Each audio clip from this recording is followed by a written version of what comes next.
Chapter 2. Let's check it out. Telephone surveys offer the advantage of a low cost per interview and the possibility that a single interviewer can contact several hundred people a day.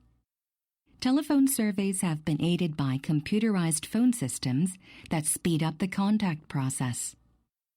Telephone surveys cost approximately half as much as personal interviews, and they obtain comparable data.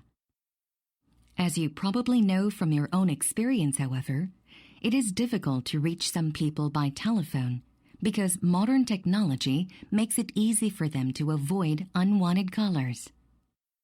One survey researcher described it as follows.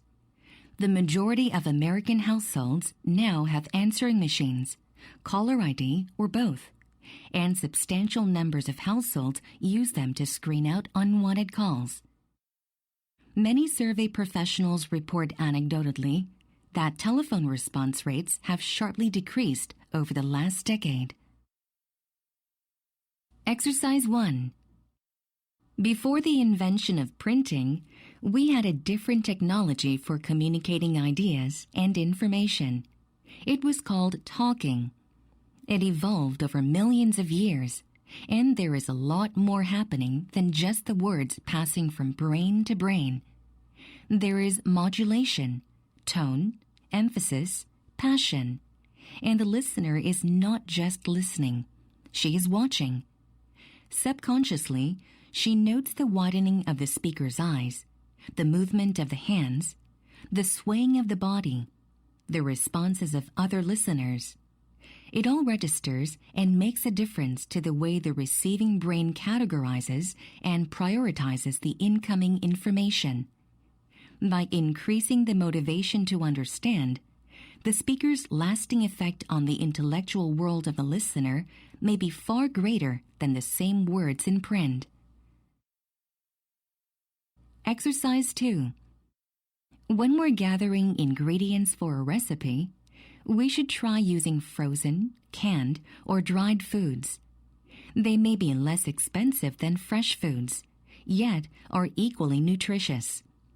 Produce is typically frozen, canned, or dried at the peak of ripeness, when nutrients are plentiful. Fish and poultry are often flash frozen to minimize freezer damage and retain freshness.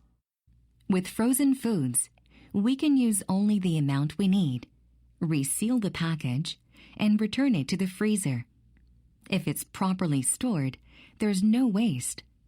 Canned foods are often sitting in a bath of juice, syrup, or salty water, and usually just require rinsing.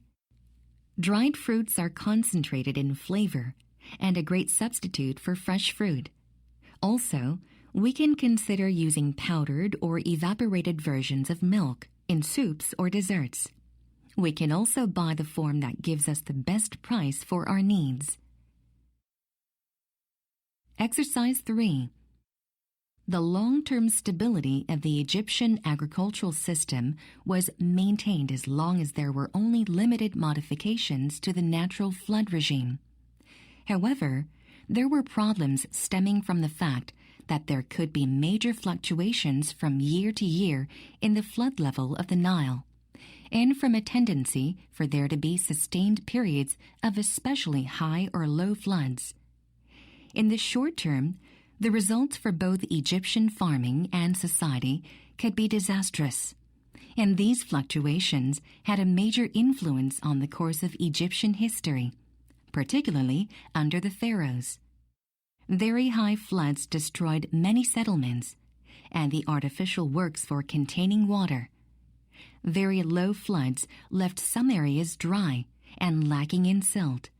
For example, although the 1877 flood was only about 180 centimeters below normal, it still left about a third of the valley without water and silt.